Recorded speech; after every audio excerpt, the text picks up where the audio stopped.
México, avances y desafíos. Es el ciclo, se llama el ciclo. Tenemos con nosotros a una profesora que ha realizado sus estudios profesionales en trabajo social y es especialista en modelos de intervención con jóvenes por la Universidad Nacional Autónoma de México. Tiene estudios concluidos de maestría en trabajo social por la Universidad Nacional y en semiótica por la Universidad Anáhuac del Norte. Entre las distinciones que ha obtenido en su trayectoria se encuentra la medalla Alfonso Caso de reconocimiento Sor Juana Inés de la Cruz, otorgadas por la UNAM.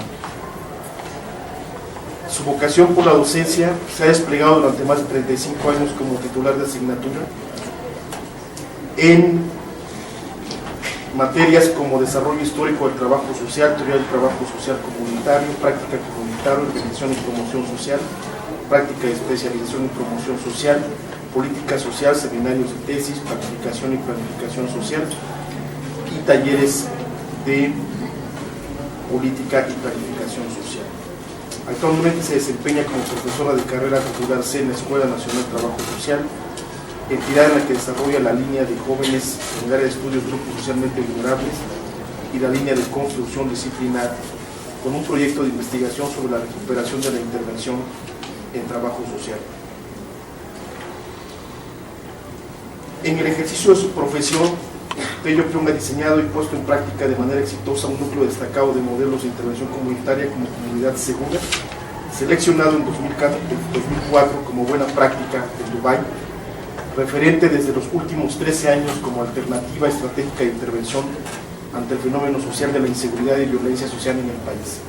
Escuela segura, tejiendo relaciones, construyendo ciudadanos, recuperando lo nuestro, son procesos comunitarios que ha impulsado en el país y que han logrado incidir en la recuperación de espacios públicos, la construcción de sentido de identidad y pertenencia de los sujetos frente a las diversas manifestaciones de intensidades de la violencia.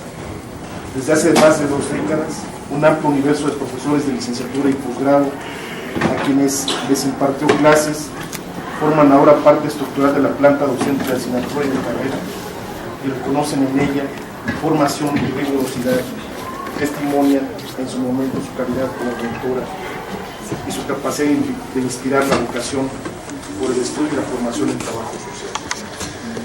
Fue directora de nuestra escuela por 2 periodos, tiempo durante el cual dio un gran impulso al desarrollo de la carrera. Ha publicado más de 20 artículos especializados en la temática de comunidad segura, la cultura, la legalidad y la violencia escolar. Los apuntes de trabajo social es una obra referente en el mundo de habla hispana en los programas académicos de licenciatura en trabajo social. Es coautora del libro Mexico's on Road of Law, publicado por la casa editora Lexington Books, así como Police Reforms, The Voice, Police and Residence in Mexico City, divulgado en la revista Policing and Society. Su producción editorial multidisciplinar ha sido publicada con el sello de Plaza y Valdés, Espacio, de origen argentino, Universidad Autónoma de Coahuila, Perú y UNAM. Tello preside actualmente el comité editorial de la revista Trabajo Social en nuestra escuela. Muchas gracias por concedernos esta conferencia sobre el tema los desafíos de la política de la seguridad pública en México. No, gracias a ti. Hasta me quedé calladita para oír cuántas cosas bonitas decías. De mí nunca había oído tantas seguidas, entonces, gracias. Bueno, gracias Carlos por invitarme a participar aquí. Y gracias a ustedes, a los que vinieron aquí a escucharme. Y los que son mis alumnos y están entrando, si quieren se quedan y si no, no, no están acarreados. No los acarreamos para nadie, tampoco para mí. Bueno, voy a empezar. Siempre me pongo nerviosita cuando doy una conferencia, pero cuando doy una sobre inseguridad me pongo más nerviosita porque la verdad es que yo empecé trabajando el problema de inseguridad, pero lo empecé trabajando desde 4 líneas de acción. O sea, para trabajar inseguridad, trabajamos inseguridad, ilegalidad, violencia y corrupción. Y finalmente, poco a poco, como que me fui clavando en la violencia. Entonces, hoy por hoy trabajo mucho más procesos de violencia que procesos de inseguridad.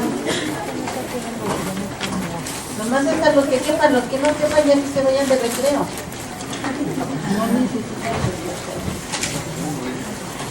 Si no quieren, no. Si quieren, sí. Como ustedes quieran, mis alumnos que vienen como quieran, si quieren entren y si no quieren no entran, no tienen que entrar a la fuerza. Eso es lo que me tiene altamente preocupada en este momento. Bueno, chispa, ya no se ve otra vez, ¿por qué? ¿Qué pasó? No quiero que se vea el título, porque no se me olvida. El título es Desafío de la Política de Seguridad Pública en México. Entonces, si yo me pregunto cuál es el desafío de la política de seguridad pública en México, yo puedo contestar rápidamente y en una palabra: hacerla. No existe. No existe una política de seguridad pública en México.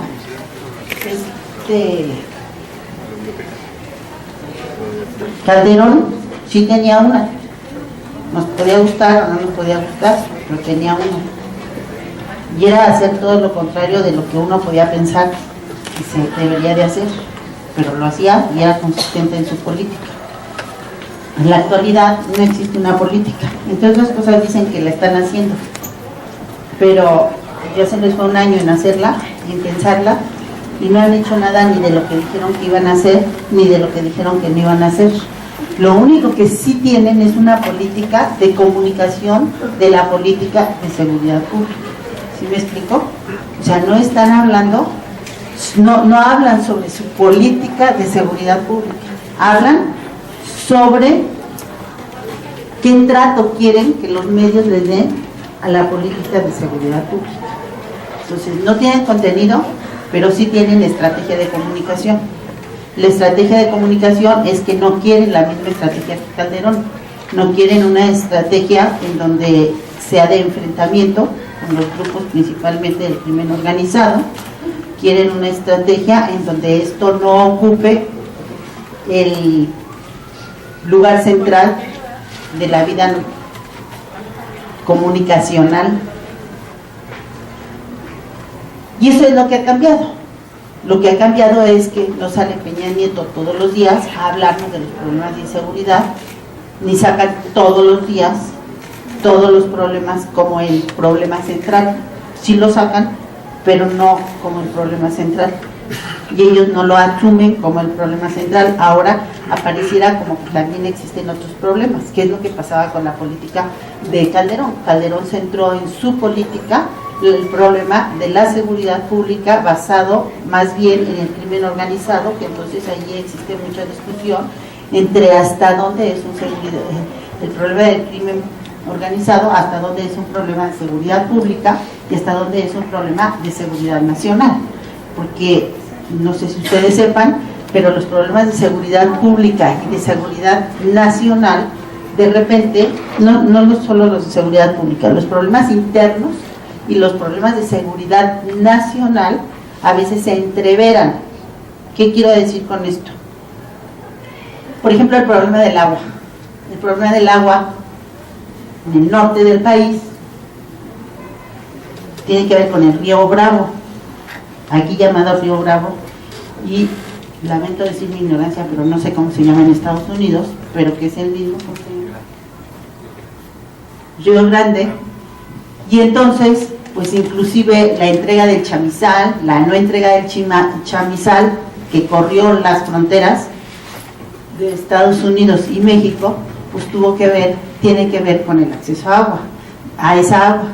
El Río Grande en México no tiene unos flujos tremendos, en cambio el Río Grande en Estados Unidos tiene un gran flujo de agua.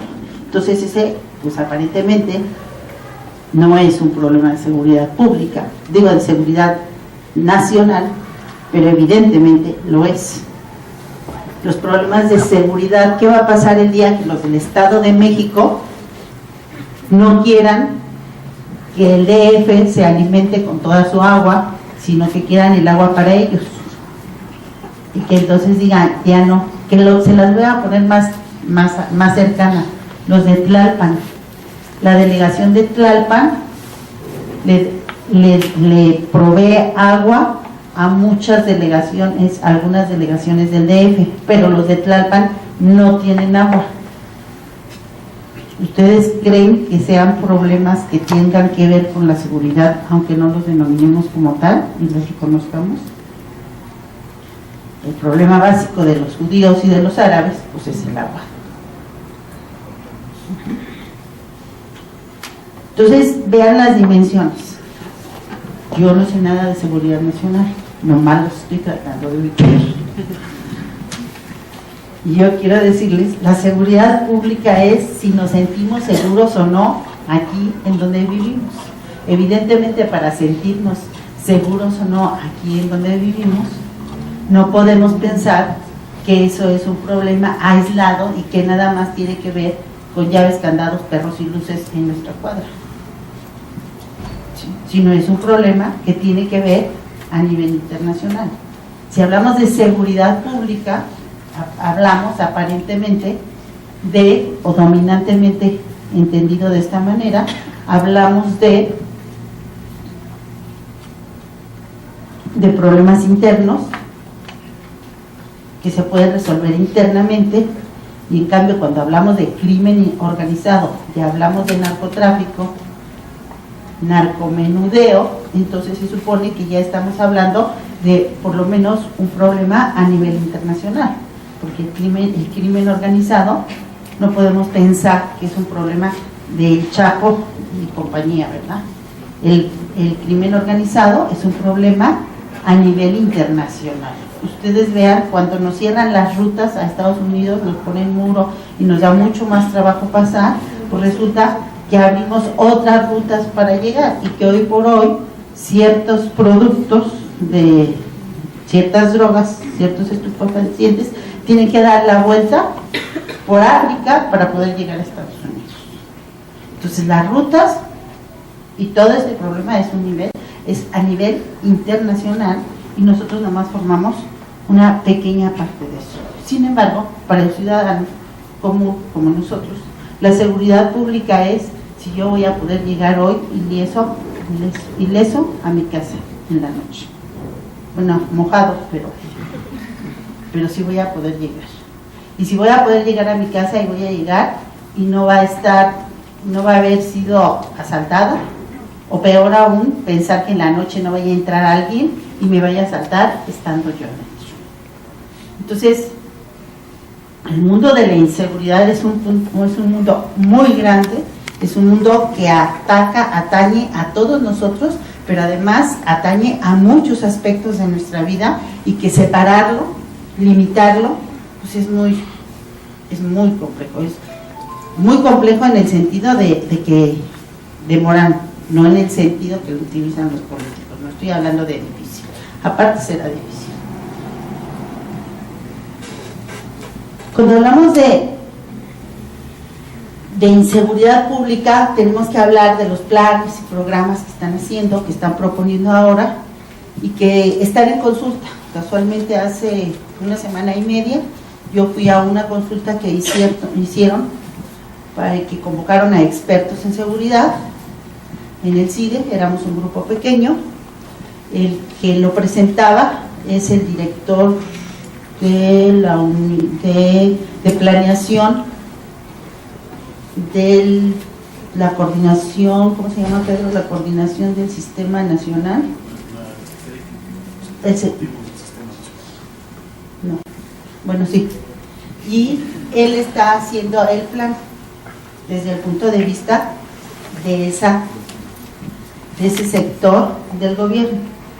Una de las primeras preguntas que se le hizo, espérenme, antes de las preguntas, este señor lo primero que hizo fue, cuando empezó a hablar, fue decir que yo había sido su jefa en la Escuela de Trabajo Social. Estaban allí todos los del Colegio de México, los del CIDE y todos bien importantes, que iban a comentar, iban a decir que sí, que no, y el señor lo primero que dijo, no sé por qué, que digo, me llevo con él, pero no es para tanto. Entonces lo que les quiero decir es a ustedes, para que ustedes se sientan contentos, porque era un cuate que fue profesor aquí en la ENS, y trabajó el diplomado de seguridad pública en esta escuela, y con él lo hicimos, y entonces ahora que se creyó importante, le reconoció a la escuela. Entonces, bueno, les aviso para que se sientan muy contentos. Yo sé que esas cosas les gustan, a él también le gusta, y lo hizo. Después, más vale que no lo hubiera hecho porque le fue como en feria.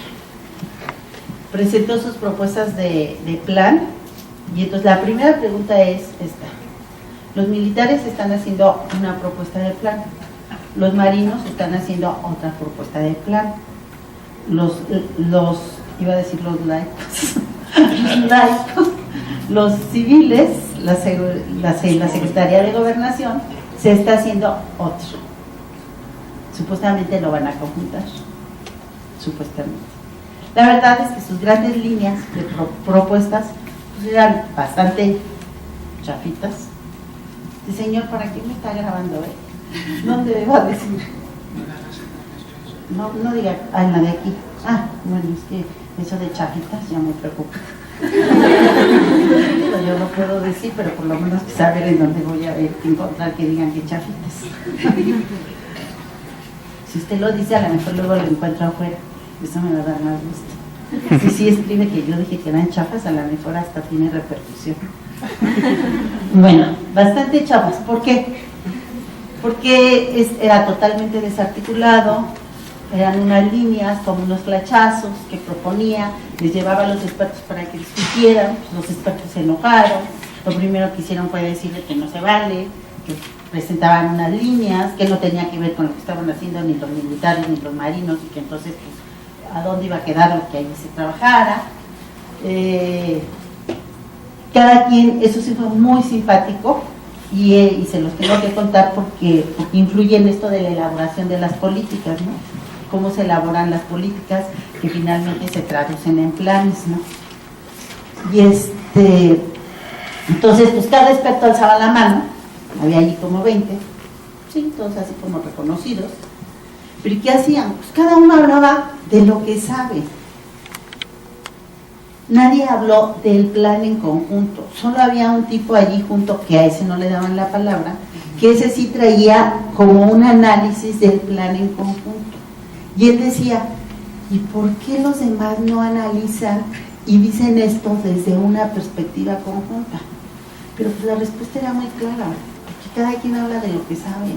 Es muy difícil ir a hablar a un lugar en donde hay puros expertos y todos vamos a hablar de todo. Así como ahorita yo hice una panorama general, yo no podría hablar de ninguna de esas cosas profundizando realmente, ¿no?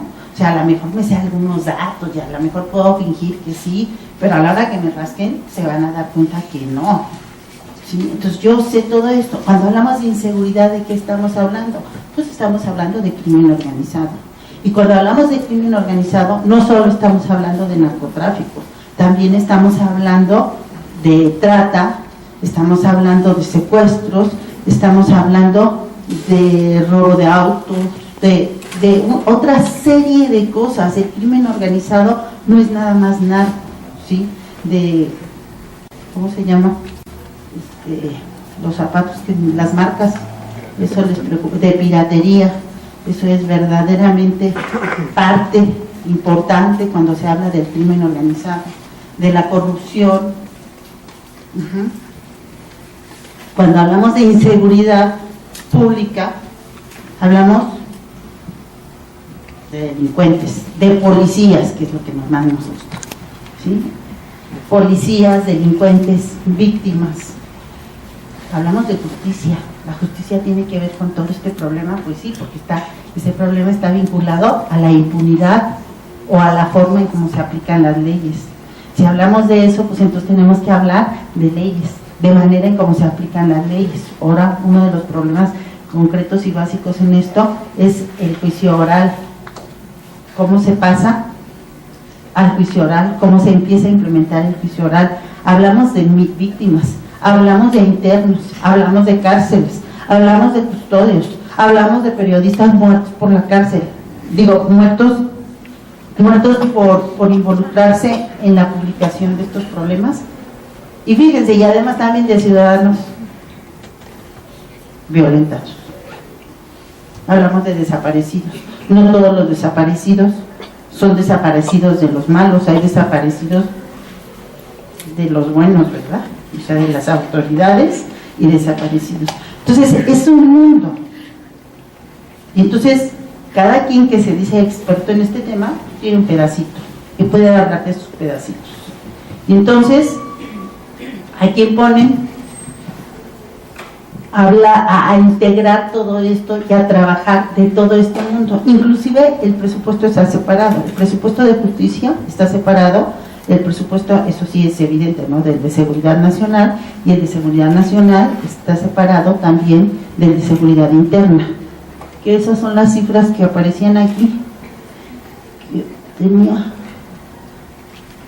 un 2% del presupuesto de la seguridad interna, digo, del presupuesto del que aprobaron recién esta semana, el que acaba de salir aprobado, un 2.5% es presupuesto de seguridad nacional, un 1% es presupuesto de seguridad interna, y un 2. No es cierto, no es 8, es 4, justicia, de la justicia, ¿sí? Entonces, ese es el presupuesto, lo fraccionan, y así lo suman, no sé sumar muy bien, pero me dará como 2, 4, como el 6% dedicado más o menos a estos problemas.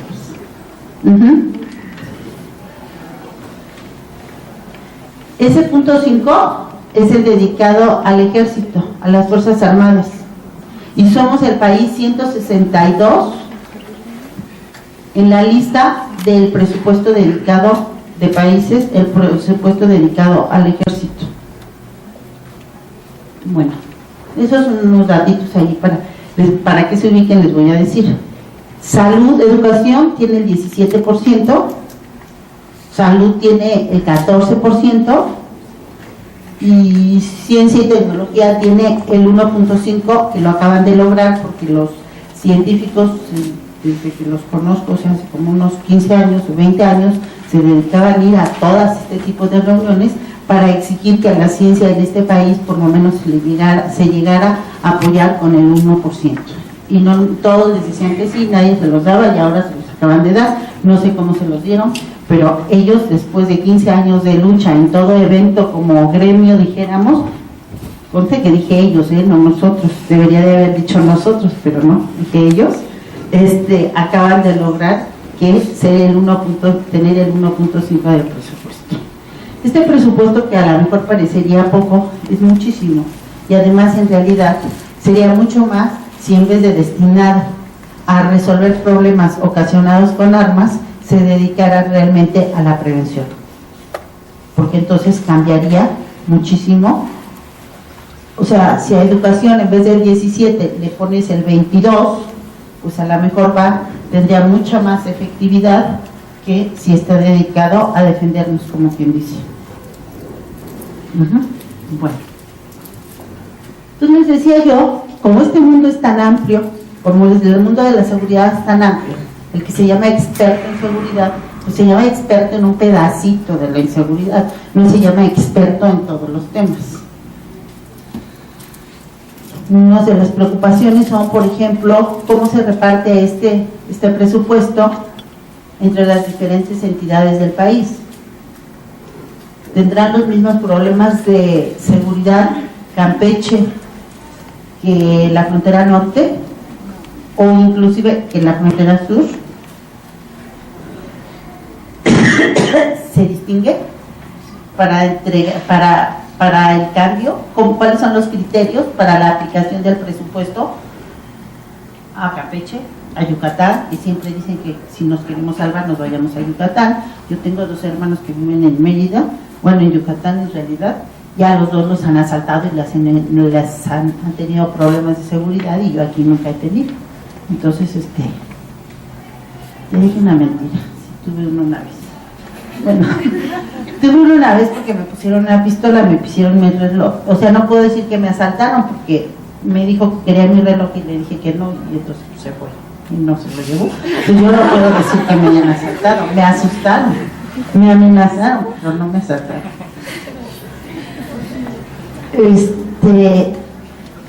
Bueno, desde luego que las fronteras, los puertos, como estamos viendo hoy en Michoacán, necesitan presupuestos especiales y necesita más presupuesto para la atención de esto. Es más, yo diría, necesita más atención a estos problemas. ¿Se reparte así o no se reparte así?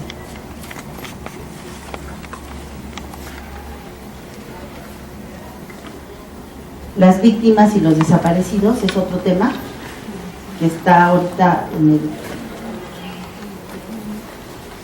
en la prensa inclusive, porque los observadores internacionales insisten en que tenemos muchos problemas con estos. Esto es un problema que le causa enojo a Peña Nieto, porque hay un pleito allí por las cifras. Lo primero que hizo su gobierno, pues se enojó y sacaron y dijeron que había 27,000 desaparecidos en México.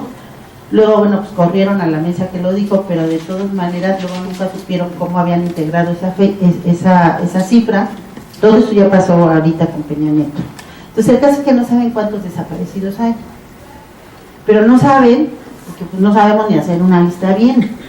¿Y dónde se hacen las listas? Pues en los estados, en los municipios. Pues entonces, ¿quién te da la culpa? Pues todos y nada. El problema es que no son cifras, el problema es que son seres humanos y que no saben ni en dónde buscarlos ni cuáles son las condiciones. Y luego hablas y alguien se desapareció y entonces te dicen, pues no sabemos si se fue con su novio, entonces habla hasta dentro de 3 días y ya lo empezamos a buscar, cosa que se hace en todos los países del mundo, más o menos. Tampoco podemos creer que todos los malos son malos. Leyes, somos uno de los países que hacemos más leyes. Pues, si estos señores se la pasan alzando la mano, levantándose las mesas y regresando, pues somos un país con muchas leyes. ¿Cuál es el problema con estas leyes? Pues no aplicamos las leyes, las hacemos pero no las aplicamos. Las cárceles, ahora tenemos otro problema con las cárceles. ¿Cómo están las cárceles? Es un hacinamiento horrible y los delitos se cometen desde las mismas cárceles. ¿Por qué no les quitan la señal? Buena pregunta. También hemos luchado por eso hace mucho tiempo, sin embargo siguen con la señal adentro. Bueno, se supone que mis celulares deben de tener, ¿verdad? Pero tienen. Entonces, pero no solo eso, sino las cárceles ahora las hacen los particulares. ¿Qué quiere decir eso? Pues quiere decir que si los particulares hacen cárceles, pues ¿quién es el ganón de hacer cárceles? Entonces hay que hacer más cárceles. En Estados Unidos llegó un momento en que se llegó a que se inventaban más cárceles para delitos separados, porque los jueces empezaban a exigir, metían más gente a la cárcel y separaban las razones y determinaban las razones por las que tenían que estar separados, porque estaban ligados a los hacedores de cárceles. Hacer una cárcel cuesta mucho dinero. Entonces es una política probada que lleva a la corrupción. Sin embargo, es la novedad más novedosa de las propuestas del nuevo plan de seguridad, que los particulares sigan haciendo cárceles. Ahora, a lo mejor hay que hacer, pero a lo mejor también hay que sacar a todos los que están en la cárcel por menos de 500 pesos, porque entraron al Oxxo y se robaron un gansito y no tuvieron dinero para pagar la fianza. En cambio, los que tienen los otros, los del cuello blanco, pues esos no están en la cárcel, ¿verdad? O unos sí, pero muy pocos. Cuando nosotros revisamos los expedientes de los jóvenes, de los adolescentes que habían sido presentados por alguna infracción en el DF hace 3 años, pues resulta que el 99.9 pues era de bajas condiciones económicas, y de esos solo unos, nunca entendí cuáles, viendo los expedientes, les habían continuado el proceso y habían sido internados. Entonces me fui a ver a los internos Entonces, ¿qué encontré? Pues encontré que todos los que están allí son absolutamente pobres, o sea, hablamos de pobreza extrema, ¿no? De pobres y pobrezas extremas. Entonces era pobreza extrema y o miembros de alguna banda reconocida que habían cometido, por ejemplo, 7 asesinatos, pero que iban a salir en 3 años. Y estaba junto con él que había robado un celular. No todos los que roban celular, por supuesto. Por ejemplo, los que roban los microbuses. Teníamos allí unos expedientes de unos que habían robado microbuses, una serie de microbuses, hasta que unos señores se agarraron, se le echaron encima y lo detuvieron. Era un chavo. Pues no lo pudieron meter a la cárcel. ¿Por qué? Pues porque todo lo hacía con una pistola de juguete y entonces no había arma. Y como no había arma, pues no lo metieron. Bueno, no era en la cárcel, eran las casas de adolescentes, porque era chavo. Entonces, después de eso, quieren que de una vez me siga. Aquí me voy a seguir hasta el dictamen del trabajador social y del psicólogo, cuando teníamos al que había matado a 7, ¿cómo se llama? Eran taxistas, a 7 taxistas. Ellos se dedicaban a vender taxis, les daban 2,000 pesos por cada taxi robado. Ay, pero cuando estaban allí, ¿por qué no matarlo? Y entonces empezó a gustar matarlo, y entonces mataron a 7, les tenían comprobados a 7, pero se suponía que habían matado a más. En realidad era una bandita que se dedicaba a vender taxis. Lo demás ya era por su gusto y placer. Bueno, y junto estaba un niño que se había robado un celular. Bueno, el plan y el tratamiento del psicólogo y de la trabajadora social era exactamente el mismo, empezando por el diagnóstico: familia desintegrada, con poca comunicación y poca atención a los niños, de los dos, igualito, ¿sí? La siguiente: plan y tratamiento, proyecto de vida, que regresen a estudiar. Tenían más de 5 años de que habían dejado de estudiar. Bueno, entonces, como para que vean, todos participamos en este mundo de la inseguridad y en el proceso de cada quien desde donde nos toca. Yo lo único que estoy tratando de hacer en este momento es decirles un panorama, así voy de un lado al otro. Ay, además así me gusta. Entonces, ¿qué otro problema así como puesto ahorita? Los juicios orales, las cárceles, los desaparecidos, las víctimas, los números, la plataforma. Un día podrían ir, pedir que les hicieran una visita institucional. Hay una plataforma muy impresionante en la Secretaría de Seguridad Pública. Es un búnker en donde se llama Sistema México, en donde se supone que deben de llegar todos los datos de inseguridad y en donde debe de, a lo mejor estamos ahí muchos, entonces, en donde debe llegar pues desde una infracción, por ejemplo, de tránsito, una infracción administrativa, no, ¿verdad? No, porque esa no es delito. Entonces, cualquier delito. Se supone que un policía, cada que hace una detención, hace un reporte, y en el momento en que hace el reporte, ese reporte diario, en cualquier parte del país, se debe de subir a ese sistema. Entonces, cuando a uno se lo enseña, le enseñan las instalaciones, la computadora, todo eso, es impresionante. Luego, pues nomás piensan en el policía que está haciendo la detención y que está haciendo el reporte y que alimenta ese sistema. Otro problema que nos encantan los policías. Los policías, qué bonitos. Tenemos dos versiones. Una, la que nos pasa en la de la televisión, en donde nos pasan casi todos los días un policía que fue detenido porque formaba parte de una banda.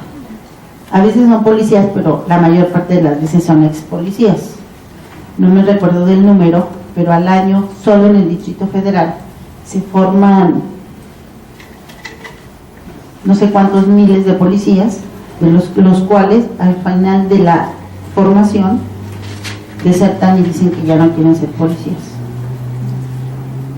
Otros tantos los corren porque son malos policías. Entonces ustedes fíjense la cantidad de gente que está formada para disparar armas, para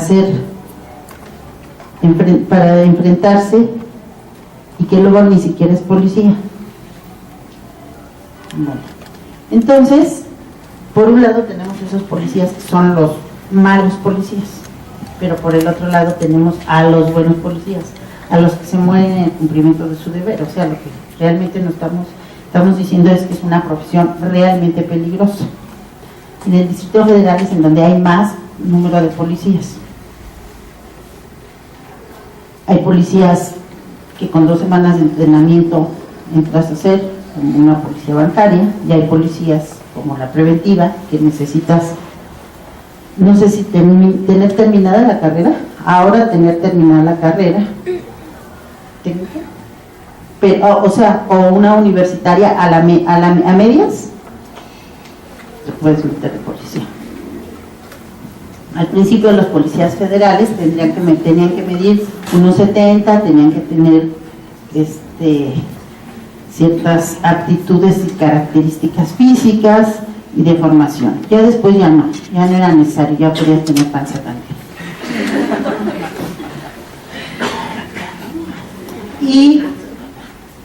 Pero inventaron algo para acabar con la corrupción de los policías, un sistema que se llama control de confianza. ¿Han oído hablar de él?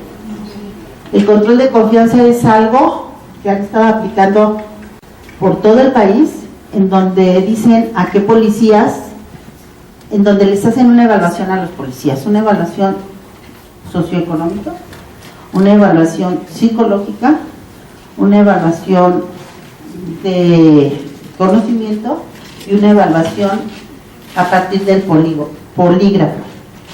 El polígrafo, ya saben lo que es, ¿no? Que ponen el aparatito y entonces se hacen una serie de preguntas y ellos deciden si estás diciendo verdad o mentira. Pero bueno, es un instrumento que en todo el mundo está probado que no sirve, pero sin embargo se sigue utilizando para evaluar a los policías. Cuando evalúan a los policías y reprueban la prueba del polígrafo, los corren, así tengan 30 años de estar como policías y no tener mayor antecedente de corrupción. Entonces tienen muchos problemas laborales, porque si bien los policías no están sujetos, o sea, no entran dentro de ningún régimen, es que no sé decir el acento, de contratación normal, ni de seguridad pública, no tienen seguridad pública, y sus condiciones de trabajo no tienen un contrato que con muchos, con derechos. Entonces, pero sin embargo existe el artículo 123, y entonces no les es tan fácil poder correr a tantos. Entonces, ya después de que los evaluaron y dijeron que eran corruptos, se quedan con ellos, otros agarran y los corren a todos. ¿En cuántos años lleva esto, Pedro? El control de la confianza, como 5, como 6, como 6 años lleva el año, y en todos los 6 años no pudieron acabar de evaluar a todos los policías del país. Eso sí, se echaron a todos los que quisieron y se quedaron con todos los que quisieron. Nada más que ahora acaban de decir, después de que estamos luchando por eso, luego voy ay, me dices cuando yo me tenga que callar, porque yo dije que era mucho tiempo, pero ya estoy viendo que apenas estoy empezando. Esta es la introducción. Yo tengo mucho más cosas que decir. Bueno, entonces, ahora están quitándolo, y entonces ¿qué van a hacer? ¿Qué van a hacer todos los policías que fueron corridos durante estos 6 años? Porque no pasaron la prueba del polígrafo, y ya dijeron que ya la van a quitar porque no es consistente. Entonces, un problema más, unas manifestaciones más. Bueno, ¿se fijaron en lo que les dije? Pruebas de control de confianza. ¿Ustedes creen que el control y la confianza puedan ir juntos? Nomás lo voy a agarrar como un ejemplo, que sé un poquito más sobre eso. Un ejemplo sobre esto. ¿Ustedes entienden control? ¿Y entienden confianza? Pues entonces, ¿cómo puede haber control de la confianza? No es más que la demostración de la esquizofrenia de todo lo que hacemos en este país, y eso lo he dicho delante de todos los secretarios y de todos los gobernadores del mundo, bueno, no del México. ¿Cómo creen que vamos a hacer control de confianza? ¿La confianza se tiene o no se tiene? ¿Y el control es necesario? Pues sí, sí es necesario. ¿Es parte de un proceso administrativo para tener una racionalidad del uso de los recursos? Sí, es absolutamente necesario para tener un orden, para verificar que se cumplan el orden dado. Es importantísimo el control. Tenemos que tener control, pero no veo que tiene que ver el control con la confianza. Pero son tan elegantes y distinguidos que entonces hacen un control de confianza y evalúan a todos los policías del país para ver si son... yo les discuto y me dicen, es que mira, yo te digo, te tengo toda la confianza, pero yo tengo que ir a verificar si tú me estás respondiendo. ¿Sí? Es jugar al gato y al ratón, y es jugar a que te cacho, pero es conceptualmente absurdo, y las instituciones en este país juegan al control de la confianza. Pero peor que eso, los ciudadanos de este país se dedican a verificar que los policías hayan sido sometidos a las evaluaciones de control de confianza. Pues, ¿es control o es confianza? Yo me dedico a fortalecer el control que tengo en mi policía, o me dedico a fortalecer la confianza. La verdad es que puedo hacer las dos cosas, pero por separado. Lo que no puedo hacer es junto. Yo tengo que tener una buena organización, tengo que tener sistemas de supervisión, sistemas de control, indicadores. Pero por el otro lado tengo que darte la confianza, porque tú eres el policía representante en el que necesito que la gente confíe. ¿Y cómo voy a hacer que la gente confíe si para nosotros lo peor que nos puede pasar es que se nos vaya a acercar un policía? La verdad, para ellos también. Lo peor que se le puede pasar es tener que estar con la gente. Porque finalmente un policía no es más que una persona igual que nosotros, con más desesperado por encontrar trabajo, y que entonces se metió a ese trabajo. Hay tres razones por las que la gente se mete al trabajo de policía: por desesperación, porque soy parte de una banda y entonces necesito meter control allí, o porque mi papá era policía y yo también voy a ser policía porque mi familia todos han sido policías. Son las tres razones por las que una se mete a ser policía. Desde hace muchísimos años. Se está trabajando en la policía hace más años, hace unos 20 años en México, unos 15, no se ha podido modificar. Se pretende que cualquier ser humano pueda decir de manera honorable: yo quiero ser policía, y se meta a ser policía. Sin embargo, no se ha creado ninguna condición para hacerlo. ¿Se les ha aumentado el sueldo? Sí, se les ha aumentado. Hay policías que ganan verdaderamente sueldos de hambre, pero los policías de la preventiva no ganan sueldos de hambre. Bueno, entonces, las cosas se tratan de resolver de manera parchada, y de tal manera que uno diga, cuando vienen los expertos, te dicen: oye, ¿ya hiciste esto? Es que mira, en mi país esto se hizo. ¿Y qué contestan las autoridades? Es que ya lo hicimos, y demuestran que ya lo hicieron. Nada más no dicen cómo lo hicieron. ¿Sí? Sí se ha hecho, se hacen intentos.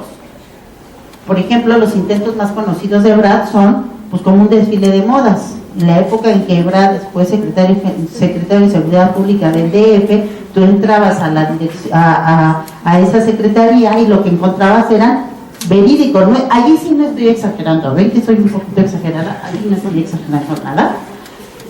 Como si entraras me imagino a Chanel o a la casa de Coco Chanel, y entonces había pósters por todos lados de las propuestas del diseño para la policía. Y entonces, ustedes se acuerdan, fue cuando aparecieron los de gris y azul, los de azul, los charros, todos los charros.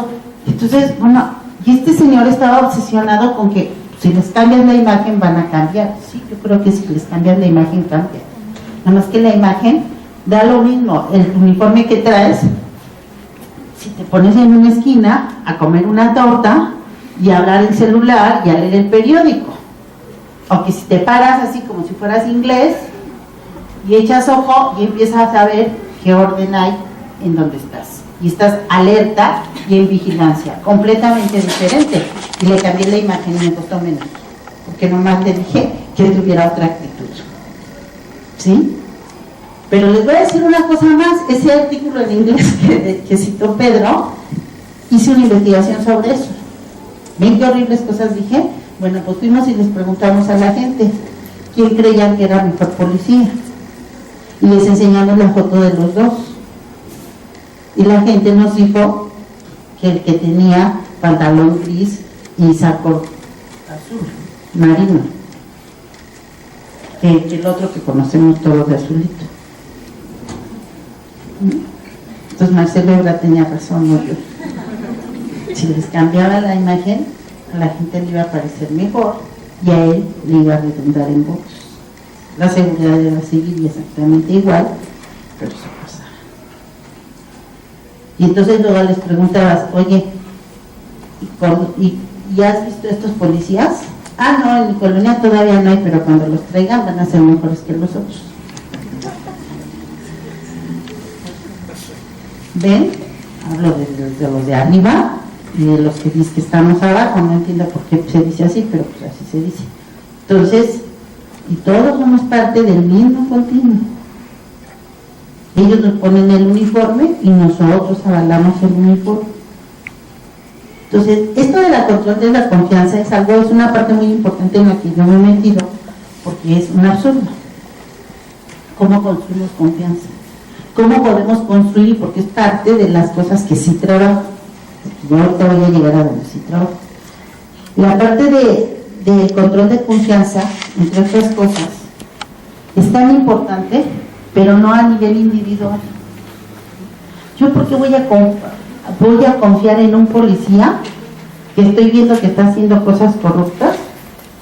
Porque me digan que ese policía ya pasó el polígrafo, que me dicen que no sirve. Pero en cambio yo sí podría confiar en una institución certificada internacionalmente, desde luego no nacionalmente, ¿sí?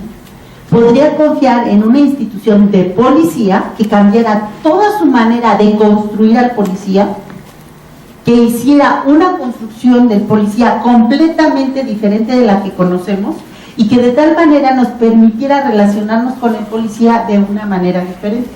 Para empezar, que el policía nos viera a nosotros como un ciudadano con el que trabaja y para el que trabaja. Ustedes párense, sobre todo un chavo, párense con un policía y díganle que su obligación, que no sea su conocida, que su obligación es cuidarlos, que ellos están allí para cuidarlos. Les dan un zape en ese instante. Yo lo he probado y se ponen furibundos, me querrían dar un zape, pero no me lo dan. ¿Sí? Pero si eres un chavo, no me queda muy claro que no te lo den. ¿Sí? ¿Qué pasa?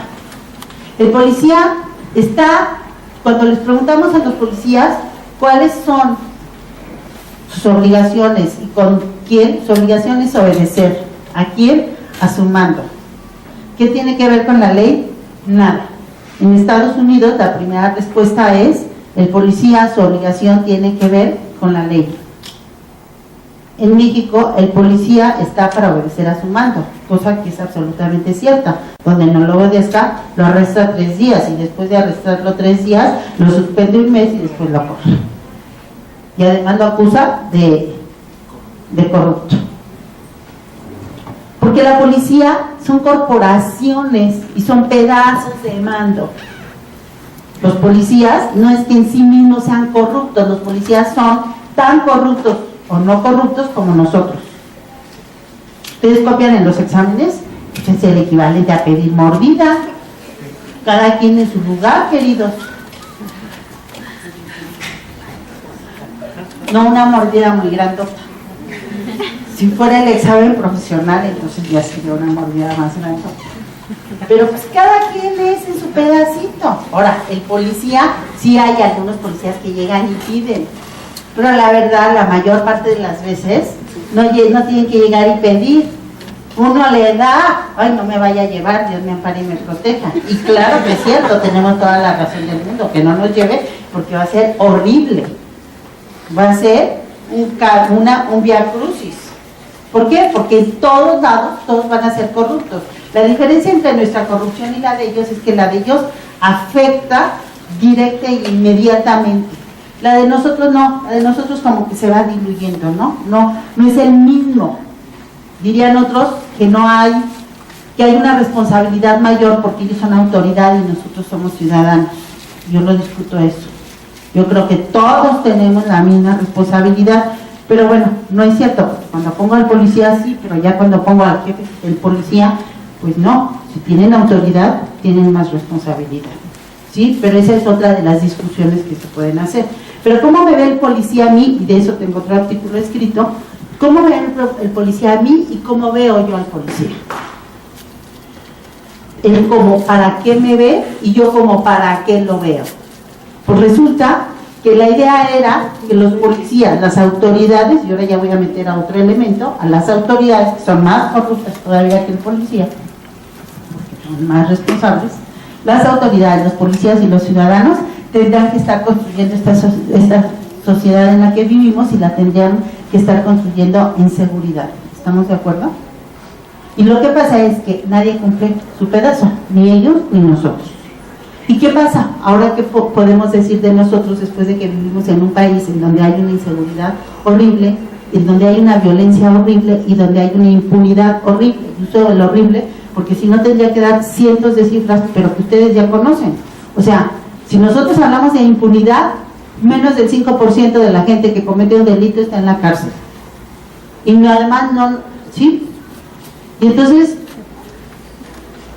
si habláramos de violencia, ¿cuántas gentes en los últimos 3 años han estado involucrados en violencia? En actos de violencia. Si hablo de la violencia cotidiana en la que vivimos, que no se sanciona y que no se etiqueta como, fíjense qué bonito, ahora el delito es bullying. O sea, si tú llegas y le cortas, ¿qué le cortó en el último? El prepucio, un niño de sexto a uno chiquito. Y entonces la noticia es, el niño le hizo bullying. No, el niño casi mata al niño y le hizo lesiones. Eso es un delito que no se denomina delito porque es niño, se denomina infracción. Pero qué padre, si yo te veo feo y me burlo cuando dices una tontería, es bullying. Si te corto lo que quieras, es bullying. No, es cierto, eso no es bullying, eso es un delito, es una lesión. Lo que sigue de eso es matar.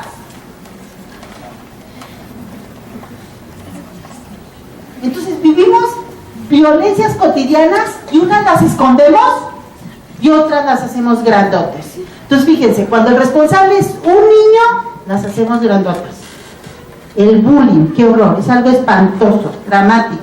Y sacan casos de delitos, que no puedes decir delitos porque son niños, insisto, pero son infracciones penales. Y en cambio, pasan otras cosas y esas no son expresiones de violencia y las vivimos cotidianamente. Entonces, existe un problema con nosotros como sociedad. ¿Qué es lo que estamos entendiendo por violencia? ¿Qué es lo que estamos denominando como violencia? Ayer fui a Culiacán y me decía una señora, bien bonita. ¿Tú te imaginas? Dice, el problema fue la tolerancia, todos nos toleramos. Pues si tú andas con 5 y están casados, ay, pues qué divertida amiga tengo, ¿no? Yo no hago eso, pero pues está bien, ¿no? Pues que lo haga. Claro, mientras que no ande con mi esposo. Pero entonces, pues eso lo toleramos. Esto es parte de nuestra cultura, nos parece bien, siempre y cuando no sea mi esposo. ¿Por qué lo toleramos? ¿Por qué lo aceptamos? Pues ahora, en vez de hacer ese ejemplo, les voy a poner el del narco. Dice esta mujer que, bueno, viven todos, ¿no? Y si todos sabemos lo que son narcos y los que no son, y pues no decimos nada, no nos vayan a maltratar, pero los toleramos desde hace 30 años que llegaron aquí y que empezaron a trabajar así. Y entonces decía, yo vivía a una casa de unos narcos que hacían las fiestas, y todos iban a las fiestas, todos sabían que era narco, pero todos iban a las fiestas. Y a mí me decían, ay señora, llegaba la del narco y le decía, ay señora, ¿usted es de alguna religión o por qué no va a las fiestas? No, no soy ninguna religión, pero no voy a las fiestas. Dice que un día llegó su hijo y le dice, mira, tengo 50 pesos. Tenía 8 años. Y le dijo, ¿y por qué 50 pesos? Porque fulanito me pagó 50 pesos por ir a comprarle 2 pesos de hojas a la papelería porque él no quería ir. Que no es como funcionan los narcos. No le pagan a los jueces 50,000 billetes verdes para que hagan lo que quieran. Dice que montó en cólera y que le dijo que estaba loco y que se volvía y que no podía recibir dinero del narco. Y le digo, ¿y cómo lo hiciste para que un niño de 8 años entendiera que era el narco? Si aquí todos los niños desde que nacen saben que unos son narcos y otros no son narcos. No le tuve que explicar nada. Nomás le prohibí que lo hiciera. Y agarré el dinero, amigo, y fui y le devolví a la señora y le dije el dinero que no podía pagarle a mi hijo 50 pesos por ir a comprarle unas hojas, que si quería le podíamos hacer favor de ir a comprárselas, pero que no podíamos recibir dinero, 50 pesos porque el niño tenía flojera de ir a la papelería, ¿no? Pues sí, 50 pesos, pues 500 para que lo mates tú, ¿yo para qué? Es lo mismo, exactamente. Entonces, ellas hablaban mucho sobre una palabra que yo hacía mucho que no oía, que se llamaba, hemos perdido la idea de la... Es que era como honestidad, ya ni me acuerdo de la palabra. Pero no era honestidad. No, era una palabra como honestidad. Bueno, ahorita me voy a acordar. Pero ¿cómo vamos construyendo y vamos tolerando todo? En el de punto, porque es mi amigo, porque es el hijo de mi compadre, y lo vamos tolerando, y luego entonces si queremos vivir en una sociedad diferente.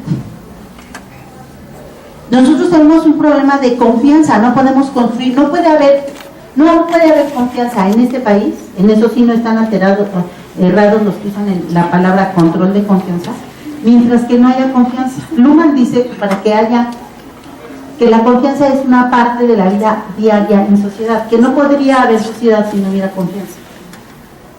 Nosotros confiamos en unos en otros. Ustedes están aquí calladitos escuchándome porque confían en que por lo menos no estoy diciendo mentiras, estoy diciendo un punto de vista que pueden compartir o no compartir, pero por lo menos no estoy diciendo mentiras, estoy diciendo algo que luego ustedes pueden poder volver a usar y lo pueden usar desde otro punto de vista, ¿sí? Pero están confiando en que estoy diciendo, en que por lo menos algo sobre el asunto sé, porque si no, pues no estarían aquí.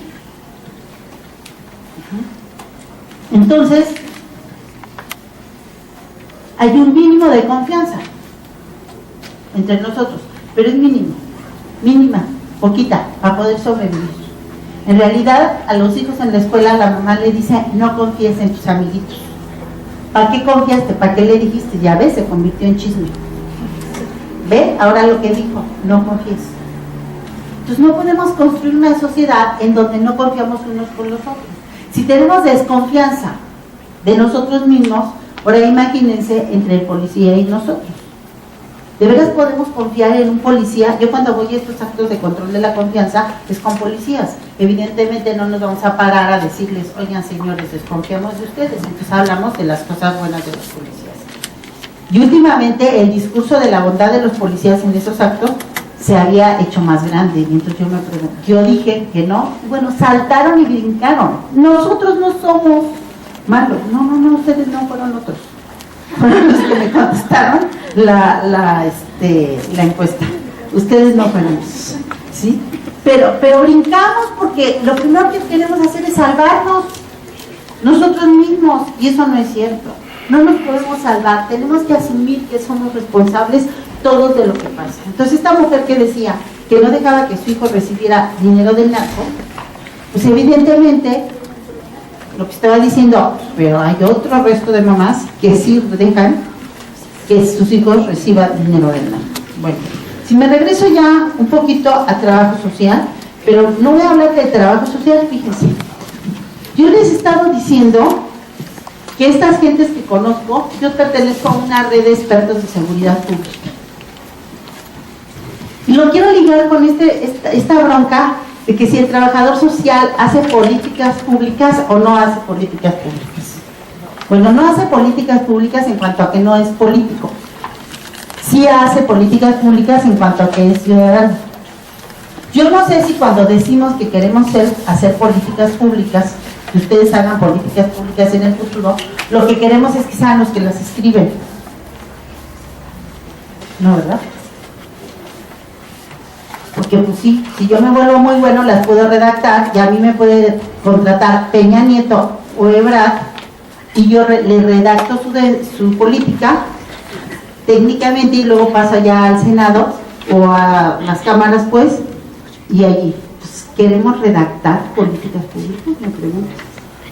No, yo quiero ser la voz de la población que haga las políticas públicas. Ah, bueno, entonces lo que yo quiero hacer, traductor del otro, considero que el otro por sí solo no puede, pues vean al CENTE, sí puede, la CENTE. Sí puede, bueno, no he tenido mucho éxito, creo que voy a cambiar de ejemplo. Otro que sí tenga más éxito. Pero, o quiero criticar a las políticas y entonces, como lo que hizo Obrador. Pero todos esos ejemplos, según yo, son válidos, pero no son hacer política como profesionista en trabajo social, sino son posibilidades de hacer, de participar. Encuentro una manera de hacer políticas como trabajador social. En esta red de seguridad pública a la que yo pertenezco, hay dos tipos de ONGs. Uno que se dedican al lobbying de las políticas y a hacer todas estas cosas que yo les dije, así que son como muy puntuales, a estudiarlas profundamente y a decir cómo deben de ser. Y hay un mecanismo, ¿qué hacen? Pues las denuncian, suman adeptos, los organizan y se van con los políticos y muevenlas. Y en eso trabajan. Y es más, para eso les dan dinero a esas organizaciones civiles. Puede ser que el dinero sea internacional, puede ser que el dinero sea nacional, pero funcionan como organizaciones civiles para eso. Y sí inciden en las políticas de manera indirecta y ese es su objetivo. Hay otras que yo pertenezco a esa red y yo participo allí y yo tengo menos interés en dedicarme a ir al lobby con los políticos, e ir al lobby con no sé qué y estar haciendo que participen. ¿Yo qué hago? Yo trabajo en participación y así me ven. Cuando quieren que hable de la gente, pues entonces me dicen a mí que yo hable de la gente. ¿Cómo podríamos hablar de la gente sin decir de la gente?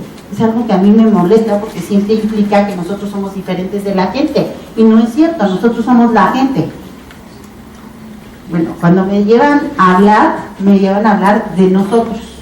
Ay, en todos estos problemas se me olvidó la cultura de la legalidad. La cultura de la legalidad no es la ley, no es convencer a nadie que cumpla la ley. Es trabajar para que las leyes sean viables para que convivamos. Es hacer uso de las leyes, es que nosotros, la gente, entendamos que la ley no tiene que ser un instrumento del poder para dominarnos, sino tiene que ser un instrumento de convivencia. No así la entienden los abogados sí la entienden como un instrumento jurídico de poder. Desde el trabajo social, yo cuando hablo de cultura de la legalidad no puedo hablar como un abogado, tengo que hablar como un trabajador social. Y yo lo que quiero no es que cumplamos con la ley. Aguas, cúmplanla, porque si no estoy mal. Pero la vamos a cumplir mientras que la cambiamos. Lo que vamos a hacer es organizarnos para cambiarla y que sea justa, porque además cuando hablamos de ley no hablamos necesariamente de justicia. Bueno, entonces me sigo en el proceso de qué hacen estas ONGs. Entonces, por ejemplo, les voy a dar un ejemplo en algún proceso en el que yo he participado. La ley del Sistema Nacional de Seguridad Pública. No había puros gobernadores y políticos. no había participantes ciudadanos. Pues nos juntamos, ¿qué hicimos? Leímos durante 3 días la ley, la leímos, dijimos en dónde, la estudiamos con asesores, abogados, porque ellos son los que saben de eso. Dijimos que queríamos a 5 representantes ciudadanos en esos lugares. ¿Qué hay ahora? Pues 5 representantes ciudadanos en ese lugar. Lo logramos en un año. Es una que participé y sí se logró. Hay otra en donde no participo y no se logró afortunadamente. Se las voy a enseñar. Ya con eso voy a terminar. Espérenme un instante.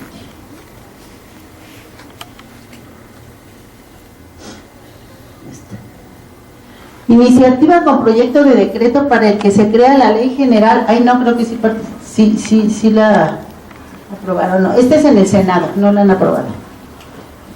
De la promoción de la convivencia libre de la violencia en el entorno escolar. Se reforman las fracciones 9 y 10 del artículo 75. Suena como ellos, ¿no? Qué bonito. Del artículo 75, Ley General de Educación, el inciso D del artículo 32 de la Ley para la Protección de Niños y Niñas y Adolescentes. En el Código Penal, ¿sí? Bueno, aquí abajo, no lo voy a encontrar ahorita, pero en algún lado dice que parte de lo que sostiene lo que dicen, lo dicen Elia Tello. Este es una parte. Hay otro en donde dicen que promueve la ley en la asamblea y entonces toda su justificación es un artículo mío sobre la violencia. O sea, no participo directamente, pero lo que decimos, quienes trabajamos y quienes nos esforzamos por tratar de tener voz en público, tiene incidencia. No es que no tenga incidencia. Yo le pregunté a él, ¿para dónde quieres esto? No le dije, no lo grabes. ¿Sí? Porque lo que uno va diciendo va marcando tendencia. Y de esa manera, trabajando en lo que nosotros trabajamos, porque todo lo que yo digo allí, lo he trabajado con mis alumnos, o sea, lo dijeron ustedes y están puestos en la fuente, no me robé sus ideas ni sus cosas. Participamos y marcamos tendencia, porque hay grupos de gente que decimos cosas diferentes. Ahora, ojo, en esa ley del bullying de la asamblea, en donde sí utilizan todo mi artículo, la utilizan para hacer una ley del bullying en contra de la que yo estoy, y he ido a hablar en contra de esa ley. Pero utilizan lo que yo digo para sustentar lo que ellos quieren. Y lo que ellos quieren es contrario a lo que yo quiero. Porque yo hablé de que había violencia en las escuelas, cosa que sostengo, pero nunca hablé de bullying ni de que se tenía que penalizar el bullying. Eso no lo dije. Yo nomás dije que había violencia. Ojo. Lo que decimos no siempre se utiliza como queremos. Se puede utilizar en sentido contrario. Entonces yo muy elegante y distinguida puedo venir a decir, ay, es que yo lo que digo trasciende y está allí como sustento para las leyes que proponen. Pero no todas las leyes que proponen van en el sentido de lo que yo haría. Jamás haría eso. Yo no creo que tenga que haber una ley específica para controlar la violencia en las escuelas. Yo lo que creo es que todos tenemos que entender que nos tenemos que comportar de manera diferente, y lo que es infracción a la ley, pues eso sí hay que atenderlo, o sea, las lesiones, todo eso sí, pero que me viste feo y te reíste porque yo hablé diferente, pues yo te tendré que enseñar, porque para eso vas a la escuela, para que te forme, yo te tendré que enseñar a que uno respeta al otro y no se burla de lo que el otro dice. Y si se vuelve un problema psicosocial, de psicodependencia, como es el bullying, en donde uno agrede y el otro encaja con el que le agrede y se asocia al que le agrede y se pone de pechito y forman una codependencia, hay que atenderlo con el especialista inmediatamente. Pero no soy yo, ese es el psicólogo. Porque un problema emocional en donde hay uno que agrede y otro que recibe la violencia y se pone de pechito y está feliz, es un problema psicológico. ¿Sí? En todos los grupos, por otra parte, en cualquier grupo, hay gente más débil y gente más fuerte. Siempre va a haber así. ¿Y qué es lo que tenemos que hacer? Pues tenemos que tratar de lograr que el más débil se fortalezca, sea más fuerte. Lo decimos en términos de trabajo social y podemos hablar de empoderar, Y entonces podemos lograr equilibrar la participación y hacer que el otro, que es más fuerte, pues sea respetuoso. Pero para eso van los niños a la escuela, para que se les enseñe, para que se les forme, no para que se les penalice ni se les criminalice. Y esas leyes lo único que hacen es criminalizar el comportamiento en las aulas de los niños, cuando los que le están proponiendo seguro hacían lo mismo en las escuelas y pasaron impunemente. Entonces hay que ver lo que ya está fuera de lo normal y eso hay que atenderlo inmediatamente. Hay que trabajar, claro que hay que trabajar con la violencia en las escuelas, pero cuando yo hice esos artículos, no, lo que quería era promover leyes en contra del bullying. Jamás utilizo la palabra bullying y ellos me utilizan para sustentar sus leyes sobre el bullying. Entonces, ¿de qué tenemos influencia? Tenemos influencia. Nomás que hay que tener mucho cuidado porque la influencia que vamos a tener no siempre va a ser en el sentido en que queremos. Entonces, ¿es necesario que haya políticas en un sentido diferente? Sí, pero yo me puedo parar aquí y criticarla de manera general y decir, pues es fragmentada, no emana de la ciudadanía, es centralizada, es penalizante, es militarizante.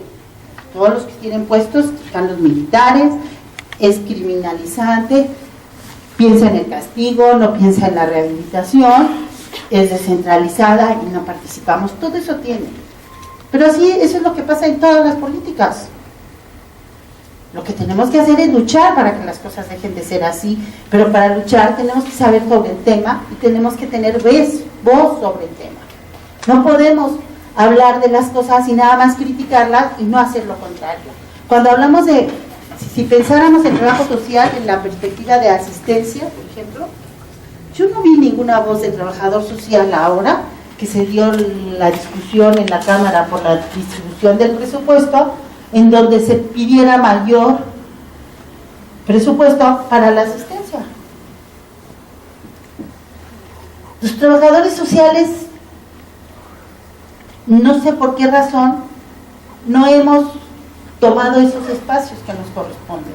Tendríamos que tener voz en cada uno de los aspectos que nos atañen. Eso no quiere decir que yo me vaya a ver como el escribiente de las políticas. El que quiera trabajar como escribiente de las políticas puede trabajar. Lisbeth, mi alumna, salió de la escuela y al día siguiente de plano, ¿verdad?, fue diputada. Y era diputada y se inscribió, como trabajó con nosotros en Comunidad Segura, se inscribió en lo de seguridad pública. Desgraciadamente nomás tomó la tribuna 2 veces y nunca más la tomó. Pero sí, pero una cosa es ser político y otra cosa es saber y tener conciencia que lo que hagamos como trabajador social influye en las políticas. Y no solo como trabajador social, sino como ciudadanos. Porque finalmente las políticas las hacen los políticos, los expertos y los ciudadanos. O sea, nosotros podemos tener influencia en la construcción de políticas desde los 3 roles: como ciudadano, como experto y como político. Esas son elecciones personales. Pero tenemos que profundizar en un tema, tenemos que conocerlo y tenemos que trabajarlo. Y yo allí sí lo que le pediría a cualquier trabajador social es que se trabajen los temas que trabajemos, cualquiera que sea él, desde lo social. ¿Y qué es desde lo social? Pues desde lo social es cómo me relaciono. Por ejemplo, cuando yo empecé a trabajar el tema de seguridad pública, pues todos lo trabajaban como un tema de policías y ladrones. ¿Cómo le hacemos para agarrar a los ladrones? ¿Y cómo le hacemos para mejorar a los policías? Y para evitar la corrupción. Punto. Y yo hace 13 años empecé a decir, perdón, pero este es un problema relacional. ¿Cómo se relaciona la autoridad con la policía? ¿Cómo se relaciona la autoridad, la policía con la ciudadanía? De ida y de vuelta. ¿Cómo nos construimos? ¿Cómo nos vemos? ¿Y cómo hacemos posible que la autoridad sea autoridad y no sea aquel al que le vamos a pedir un favor, sino simplemente sea alguien que nos está representando y que está ejerciendo un poder que de veras nosotros le estamos dando? ¿Cómo le hacemos para que el policía entienda que su papel está para trabajar con la ciudadanía y con la ley, y no ser el seguro servidor de su mando. Entonces, pues hay que pararse y hay que estarlo diciendo, y hay que trabajar en eso, y hay que trabajar adentro. Y nichos donde trabajemos, pues todo lo que dije es un nicho en donde podemos trabajar. Y podemos incidir en la política pública que se elabore para regular tendencias dentro de ese nicho. Pero lo que no podemos hacer es olvidar que nuestro trabajo está en hacer un cambio desde lo social. Gracias.